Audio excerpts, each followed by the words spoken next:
Hey guys, this is Stuart. Thanks for coming through to check out this video. I'm coming to you from somewhere in the Mediterranean Ocean. I'm in Italy right now, and I thought I'd shoot a quick video because I want to share something with you which I think you might appreciate. And it was something that I started doing about 3 years ago. Now, what I'm going to be talking about is creating a bucket list. We've all heard of them. Maybe you've already got one. If you have, fantastic. But for me, it was always a term that I used. I'd always say something like that's something for the bucket list, but I didn't actually physically have one.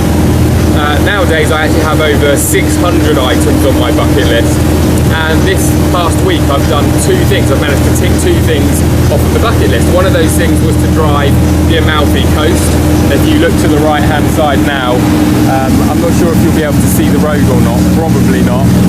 But this is the Amalfi Coast. Obviously, I'm on a yacht right now, or a boat right now. And it was something that I spent the day doing yesterday, driving the Amalfi Coast, and it was absolutely fantastic. A few days ago, I spent a day on Capri, another thing that was on my bucket list. And up until about 3 years ago, like I said, I never really had a bucket list to say. I always made a mental note of things that I'd like to do. And the reason that I started this bucket list is because a friend of mine said, any time that he's unsure of what to do, any times that he feels bored, he would look at his bucket list and strike something else off. And it doesn't have to be drive the Amalfi Coast or spend a day on a magical island. Many things on my bucket list are very small, like eat at a certain restaurant, do a certain thing, like maybe spend the day in learning to ski, or spending the day learning how to snowboard. And every time I have an idea, drive past something, a friend mentions something, see something online, read something in the paper, I think that'd be cool, I whack it onto the bucket list. And what I actually have is I have an iPhone app. You just need to search on your iPhone bucket list on the App Store, and there's a few different apps.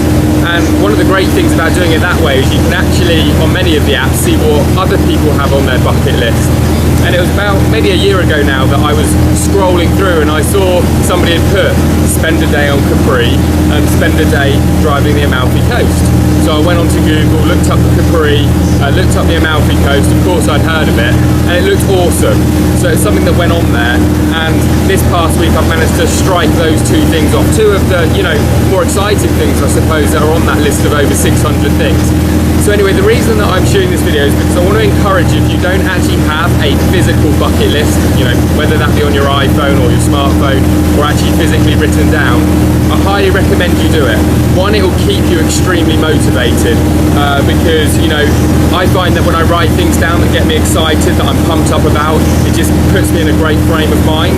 And the other reason being is you'll never have an excuse to say, what should we do this weekend, or what should we do next month, or what should we look forward to next, because you've just always got a list of things to work towards. And for me, it's one of the best tips that a friend of mine gave me 3 years ago. In other words, pull my finger out and actually create a real bucket list. And I thought, I'll shoot a quick video, tell you guys about it, and for those of you who aren't currently, keeping track of the things that you want to do, for those of you who find yourself sometimes saying, I'm bored, what should we do this weekend, or what should we do next month, then it's a great way of actually keeping you focused on doing things that are exciting. After all, that's why we're all creating our digital life, isn't it? We want to live life to its fullest, and hopefully you've taken something away from this. And I'd love to hear below this video, if you're watching it on YouTube, some of the things that are on your bucket list. I'm always looking for ideas for myself. So guys, thanks very much for coming through to check out this video, and I'll see you all very, very soon. Take care.